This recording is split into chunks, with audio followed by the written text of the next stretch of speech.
Welcome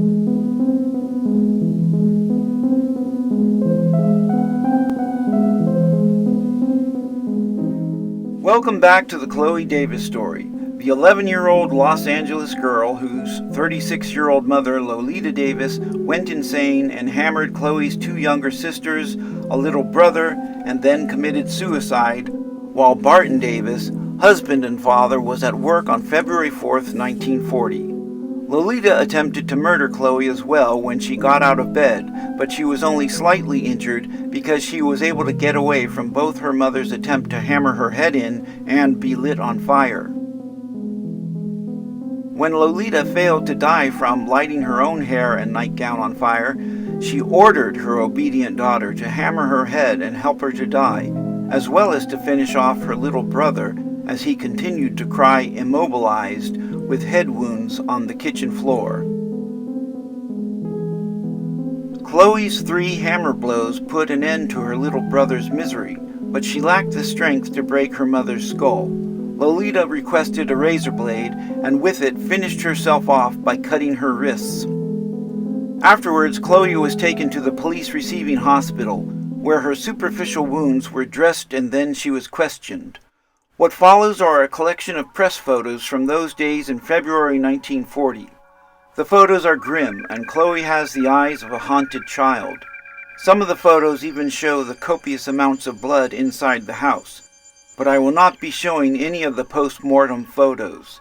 Strangely enough, though, unknown to pretty much everyone who ever watched TNT's The Alienist Season 1, or even the trailer alone, have seen a doctored photo of one of the dead little sisters. Let me state that I am a fan of the show in case this reveal is thought to be made by a non-fan or sponsored by a competitor in any way. On the contrary, the main characters are interesting, socially progressive, and sharply intelligent. The production values are in the rarefied air of our greatest and most demanding directors, past and present, and the late 19th century New York sets built on a massive back lot in Budapest are completely amazing. But that said, I just don't know why I'm hitting the W as properly as the actors do for a moment, why the production would use a doctored photo of a real dead little girl, and what's more, pass it off as a boy. The actual 1940 Los Angeles morgue photo was published in an underground book called Death Scenes, a homicide detective scrapbook, with photos collected by LAPD detective Jack Huddleston, with comments by the same and text by Catherine Dunn. The book was published by Farrow House, which was founded by the late Adam Parfrey, a man I had the pleasure to meet and hear in 1999 when he and I were speakers for the End is Near art show at the Las Vegas Art Museum, with art from the book of the same name published by Dilettante Press, which includes some of my own. Now back to the Davis morgue photo. Here is a light sketch on tracing paper I made of the photo in question. Now if you want to go take a look at the Alienist Season 1 trailer on YouTube or TNT at about 1:10, you'll see what they did with it, though momentarily I'll show a second sketch based on the Alienist. Waiting. Okay, back now. Did you see the photo of a little boy in the morgue seen by Dakota Fanning? That's not a boy, not an actor, and not a dummy. That is one of Chloe Davis's murdered little sisters. Here now is my sketch of what the Alienist did with the photo. They disguised her with puffy eyes, took her name off the paper beside her head, added a paperclip, and put a rope around her neck. The identification paper beside the girl's head in the real photo lists her as Deborah. I'm a little confused by this since she looks older than the other sister shown in the book, and the older sister was Daphne, unless early on the names were mixed up in the press, the morgue, and everywhere else. I might mention, too, the older girl appears to have what looks like a loop of skin on her left stomach area that may be an open gash caused by the claw of the hammer, and the younger sister has a significant series of dark bruises on her left side rib area, indicating a number of sustained body blows apart from her head wounds made by the hammer. I have not found the skin loop specifically mentioned in the media. This may be because often some injury descriptions, then as now, are held back from the public in case other developments come into play, such as confessing Sams attempting to interject themselves into a case and waste the time of the police. In any case, as I've shown, the alienist used an altered photo of one of the murdered Davis girls, perhaps in a historically miscalculated and unsettling bid for creepy reality. With everything else so authentic, I wonder why they didn't use a prop or a Victorian morgue photo. For that matter, if they were looking for an androgynous girl, they could have altered one of the real girl photos made by Charles Dodgson in England, and waited to see if anyone noticed the production turned the child into a boy. The book, Death Scenes, is filled with vintage morgue, crime scene, illness, and accident photos from Southern California, some as brutal and depraved as it gets. All 4 of the Davis dead are in it, with Lolita and Marquis at the crime scene, and Daphne and Deborah at the morgue. And now the alienist has a bit more trivia. Let's now move on to the press photos in my collection. Most of the photos have printed copy on the backs, which is to say written captions to go along with the photos. Most of the copy repeats the names of 4 dead in the house by hammer blows, and that police were questioning Chloe Davis and holding her for multiple murder, especially during the first 2 days when the photos were sent out. To speed things along, I don't need to show most of the names we know. Instead, I'll place the names of new people and any other relevant material that is worth pointing out. In terms of order, you'll note that when Chloe is first seen at the police receiving hospital and questioned by various officials, she is wearing a dress with small flowers, a dark sweater, and the head bandages she was given extend under the jaw. Later she is seen in a striped dress, a dark fluffy sweater, and the jaw bandage is removed.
last 3 photos are of Chloe sitting on her father's lap and sharing a kiss on the lips after she was freed into his care during the April 24th hearing. YouTube and society has gotten a little funny about certain types of completely innocent photos and videos, so I don't see a reason to include the full photos here and get all the work I've done blocked over a kiss. The photos, no doubt, would invite suspicion by a few, especially among those from families where 11-year-olds don't kiss their parents on the lips. But since many do, I see no reason to believe there was anything more than normal familial affection as expressed in the day. Unfortunately, even without such photos, Barton Davis was now a widower, and widowers and divorced men raising children who haven't got another woman in the wings are sometimes gossiped about or thought to be weaker than men with wives. The subject certainly has been fictionalized enough, from Chinatown, The Black Dahlia, and It with Bad Fathers, to Split with regards to a bad uncle in legal care of his niece. There are real cases, perhaps a shocking amount, but we do well to remember that not every widowed or single man presented the opportunity in his home takes the opportunity, even if a real Electra Complex is apparent in a young person still growing up. Oprah Winfrey said as much on one of her shows on the taboo subject, telling men there is no excuse even if the young person initiates.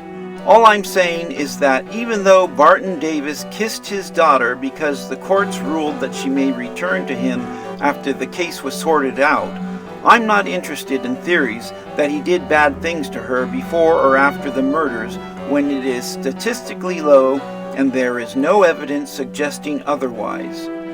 I also think Dr. DeRiver should not have publicly suggested Chloe murdered her mother out of jealousy to gain her father, when the crime scene evidence was not completely clear, and before he and the homicide detectives had seen the autopsy reports, let alone what a needless Freudian muddying of the waters that was.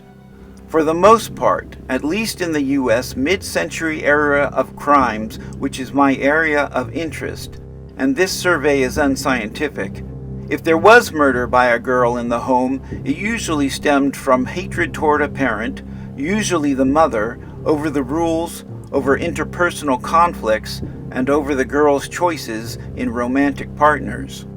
With boys, it was usually over the rules, too much hard work on the farm, abuse, and most especially, killing the father in order to stop the abuse of the mother. On the other end of the spectrum, mercy killing of an ill patient was not unknown.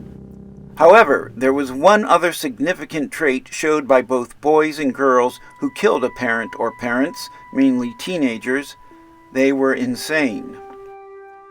Lastly, one of the photo sellers online that I've dealt with came up with this one, claiming it was Chloe. It doesn't have copy, but they or someone else wrote on the back, "Girl who killed her mother and sisters." I fail to see a resemblance to Chloe at all, so I don't think it's her. Besides, she was exonerated from the murders, so if this photo was taken 6 months or a year after that, I don't think the press would possibly have referred to her in that way. No, I think the words on the back were placed there just to sell a photo, since I know of no similar alleged case of a young girl who killed her mother and sisters. Let's talk about some obvious theories against Chloe. It could be argued that maybe Chloe slit her mother's wrists, but if she had, I think it would have been obvious by the angle used to the coroner who determined Lolita cut her own wrists. If you watch forensic files, you see this sort of thing crop up time and again, where a murder or suicide is determined by the angle of a gunshot or blade wound, along with blood splatter evidence. The same goes for self-inflicted wounds that a suspect claims were made by an assailant. Many adult criminals, including murderous doctors, have been unable to fool the police, so I think it is much less likely that an 11-year-old would be any better at it.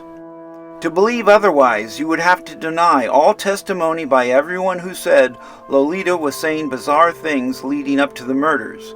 You would have to say Chloe was beyond the best liar, since her story was unchanged during hours of questioning, except for remembering the razor blade. And you would have to deny the coroner's report concluding suicide, and which the juvenile judge in the case accepted. You would also have to establish a motive for something Chloe stood to gain. Chloe gained nothing. She lost her mother, her siblings, her home, and her friends. She had some attention, but mainly in a suspicious way in the first few days, and not much more. For all their important work on the case, the police and psychologists had not protected her or believed her. Her father worked for a grocery store, and 10 to 1 they would have told him it would probably be better if he didn't work there anymore. His grief may have caused him to be unable to work anywhere for a while. There was no GoFundMe in those days, just relatives whom they probably leaned on for assistance and funeral costs. Rather than debate Chloe's cool emotional state during questioning, which has been the focus of other writers, I would be more inclined to entertain questions concerning Lolita. After all, such powerful delusions and unwavering and worsening adherence to them is usually thought to occur or present, as the doctors say, in much younger men and women. However, it does happen that the onset of schizophrenia does affect more women in their late 20s than men. Beyond that, there are 4 types of delusions with several themes and possible causes, with definitions easily found on Wikipedia and, of course, clinical studies in a field covering so much ground that I could not attempt to do it justice here. Also, there are non-delusional killers who use delusions as an alibi after a murder or on a suicide note, who are really suffering from unbearable depression and hopelessness. However, there may be a couple of things that hastened her decline in her build-up to the murders. Lolita was sick to some degree, being anemic. Another thing was that Barton stated on the night before the murders, Lolita was up all night smoking innumerable cigarettes. Nicotine is a drug that, like many things in high doses, can at the least worsen how one feels, and at the worst may cause stimulant psychosis. Perhaps Lolita was affected by poor nutrition and heavy smoking. And then there were some news stories of the day that may have affected Lolita's negative thought processes. Perhaps they are a long shot, but she was susceptible to things she read. That's what Barton said started the whole problem, reading a book. Here's a photo from approximately 1 year prior to the murders. The copy reads, Los Angeles, April 23rd, 1939. 6-year-old girl found beside mother's dead body. Little 6-year-old Joan Marie Anderson, who for 4 days sat beside her mother's dead body with the measles, was found yesterday by chance by 2 women looking for a house to rent. The women came to the home of Marie to inquire about the house next door. Marie answered the bell, and the women saw the dead mother inside. She made no effort to leave for help. Mommy was dead, she explained, and I couldn't leave her. Photo shows Joan Marie Anderson in the county hospital as she recovers from the measles after taken from her dead mother. In Lolita's delusions, she might have thought if something happened to Barton and she died or committed suicide, perhaps her children would be stuck inside the house with her dead body, a scene that may have horrified her, especially with demons on the way to torture them. And then a second news event happened, this time less than 2 months prior to the murders. On February 19, 1940, the body of a 5-year-old girl was found dead in a Montebello, California park restroom. The next day, her mother, Mrs. Betty Hardaker, was found in Palm Springs and charged with the murder. Here is a photo of Mrs. Hardaker being interviewed by Dr. Paul DeRiver, whom you may recall interviewed Chloe Davis. The caption reads, Los Angeles, February 20th, 1940. Psychiatrist questions Mrs. Hardaker. Paul DeRiver, psychiatrist, is pictured questioning Mrs. Betty Hardaker. DeRiver, after a few minutes of conversation with the accused woman, advised police that she be allowed to get some sleep. He indicated that he will renew his questioning at a later time. Mrs. Hardaker admitted to police that she killed her daughter Geraldine in a park restroom. As you can imagine, the murder of Betty Hardaker's child was big news in Los Angeles at the time, perhaps hastening the Davis children murders if Lolita was inspired by the Hardaker case. But even if we never know what may have sickened Lolita or influenced her, or why she became psychotic, apparently in her 30s, the preponderance of evidence suggests she really did, and delusions were probably wholly responsible. She appeared to have been a loving wife and mother, and yet that was no match for the dangerous thoughts filling her mind and spilling over into questions as to the best way to kill someone. Questions like these and other things she said should have led to her being separated from her children. It's an often hard and time-consuming process to have someone involuntarily committed, requiring the agreement between 2 or 3 doctors, but she should have been with recommendations to county mental health officials, who could have placed her in a state institution. She was probably too far gone for weekly private psychiatric visits, even if the cost were not an issue, besides the fact that she existed in an age prior to first-generation antipsychotic drugs. That said, can we be sure Lolita was not just another depressed family killer without delusions? Yes, simply because the crime scene and witness testimony did not bear that out. According to Chloe's testimony, on the morning of the attacks, Lolita raved about the demons coming to torture them and fully intended that she and none of the children would be left alive for them. If her plan was to leave no survivors, she would not have needed to act and speak in such a psychotic way. The choice of the hammer to kill the children rather than a knife was not the most rational. She also seems to have not rationally thought about how to do herself in after she had succeeded in murdering the children. The mattress in the hallway made no sense either. Why did she need that when she could have laid down on any bed or couch in the house?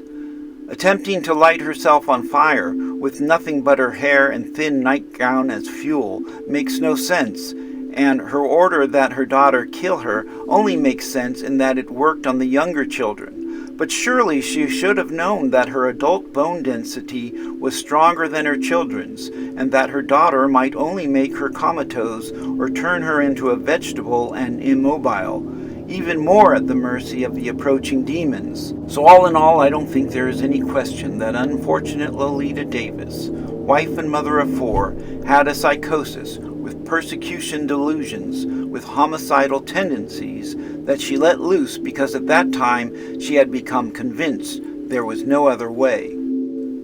This concludes Part 2. In Part 3, I'll read the amazing opinion of Adela Rogers St. John's, who interviewed Chloe when she was being questioned, and I'll read an opinion by a 1940 psychiatrist who wrote a defense of Chloe and her behavior during and after the murders, which I think is well worth the time. Thank you for listening to Part 2, and please leave a like if you can, which helps others find this very obscure channel. And if you have challenging mental health issues or are contemplating suicide, please talk to your doctor.